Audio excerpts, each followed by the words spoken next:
छोटे से गांव में एक बूढ़ी दादी अकेली रहती थी। उसकी बेटी अब शादीशुदा थी और शहर में रहती थी। दादी अक्सर अपनी बेटी को याद करके उदास हो जाती थी। उसका घर छोटा सा झोपड़ी जैसा था और झोपड़ी के बाहर छोटे छोटे फूलों के बगीचे लगे हुए थे। हर सुबह दादी सूरज की हल्की रोशनी में उठती और पौधों को पानी देती। गांव के बच्चे अक्सर उसके पास आते और दादी उन्हें मजेदार और सीख भरी कहानियां सुनाती। गांव वाले उसे प्यार से दादी कहते थे, लेकिन उसकी हिम्मत, समझदारी और चतुराई के लिए भी सब उसे मानते थे। एक दिन दादी अपने झोपड़ी में बैठी अपनी बेटी को याद कर रही थी। उसके मन में गहरी इच्छा जागी कि अब वह अपनी बेटी से मिलने जाए। उसने अपनी पोटली उठाई, जिसमें थोड़ा खाना, पानी और जरूरी चीजें रखीं। पुराने जूते पहनकर और सिर ढकने के लिए सफेद दुपट्टा लिया। दादी ने झोपड़ी की खिड़की से बाहर देखा। सूरज की किरणें धीरे धीरे गांव के खेतों पर पड़ रही थीं और हवा में हल्की ठंडक थी। जैसे ही दादी गांव की गलियों से बाहर निकली, गांव के लोग उसे देखकर चिंतित हो गए। रामू, गांव का बुजुर्ग, दौड़कर आया और बोला, दादी, अकेली मत जाओ।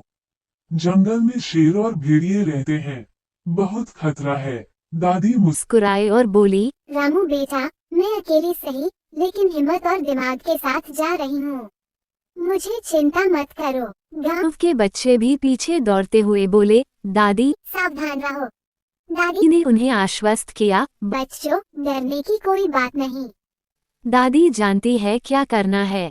गांव की गलियों से निकलते ही दादी ने देखा कि जंगल धीरे धीरे नजदीक आ रहा है।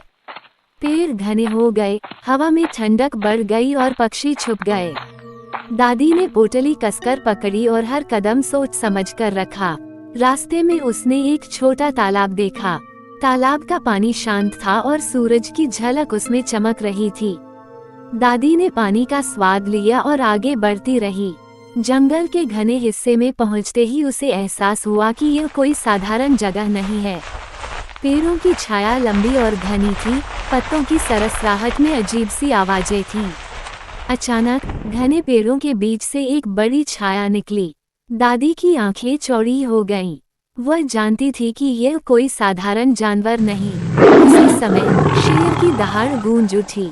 शेर दादी के सामने खड़ा था। उसकी आंखों में तेज रोशनी थी और उसने डरावनी आवाज में कहा, बूढ़ी दादी, मैं तुम्हें खा जाऊंगा। दादी ने मुस्कुराते हुए जवाब दिया, रुको। पहले मैं घर जाकर भोर का सारा खाना खाकर आऊंगी, फिर मोटी हो जाऊंगी और तुम्हारा पेट भी भर जाएगा। शेर के मन में लालच जाग गया। उसने सोचा, वाह, अगर यह सच है तो मुझे भी फायदा होगा। दादी ने घर वापस जाकर भोर का खाना खाया। उसने अपनी पोटली में कुछ और भोजन भी रखा ताकि रास्ते में ताकत बनी रहे। खाना खाने के बाद दादी ने थोड़ी देर आराम किया और फिर अपनी नई योजना बनाई। उसने एक बड़ा भोपला लोटा उठाया और उसमें बैठकर जंगल की ओर लौट आई। जंगल में कदम रखते ही दादी ने जोर से कहा, चल रे भोपला, दुनुक दुनुक। भोपले की आवाज जंगल में गूंजने लगी। पत्तों की सरसराहट और भोपले की दुनुक दुनुक की आवाज मिलकर शेर को भ्रमित कर रही थी। शेर हर बार सोचता कि दादी कहाँ छुपी है, लेकिन भोपले में बैठी दादी ने उसे हर बार चकमा दिया। दादी धीरे धीरे जंगल के घने हिस्से में बढ़ती रही। उसने पत्तियों और झाड़ियों का इस्तेमाल किया, पेड़ों की शाखाओं को झुकाकर शेर को गुमराह किया। भोपले में बैठी दादी मुस्कुराते हुए कहती, चल रे भोपला, दुनुक दुनुक और आगे बढ़। शेर हर बार लालच में फंसता और भोपले के पीछे पीछे चलता। दादी ने देखा कि शेर अब पूरी तरह भ्रमित हो गया है। उसने और जोर से आवाज दी, दुनुक दुनुक। भोपला आगे बढ़, जंगल के सारे पत्ते हिला दे। शेर सोचने लगा, ये भोपला बहुत अजीब है, पर यह मुझे और लालच में फंसा रहा है। भोपले में बैठी दादी ने धीरे धीरे जंगल के घने हिस्से से निकलने का रास्ता पकड़ा।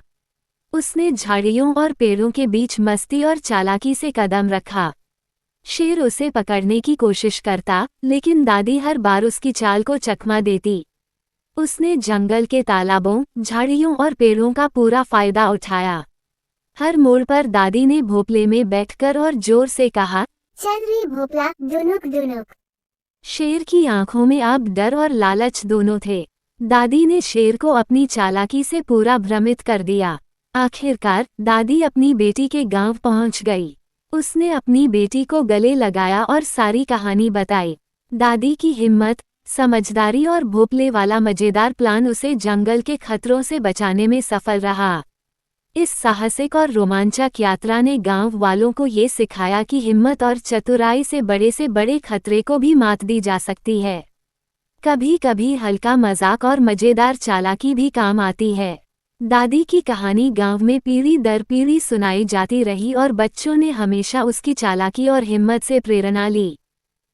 अगर आपको ये कहानी अच्छी लगी हो तो लाइक जरूर करें, शेयर करें अपने दोस्तों के साथ और सब्सक्राइब करें चैनल को, ताकि ऐसी ही मजेदार और सीख भरी कहानियाँ आपको हर दिन मिलती रहें। कमेंट में बताना न भूलें, आपको बूढ़ी दादी और भोपले वाला जंगल साहसिक कैसा लगा।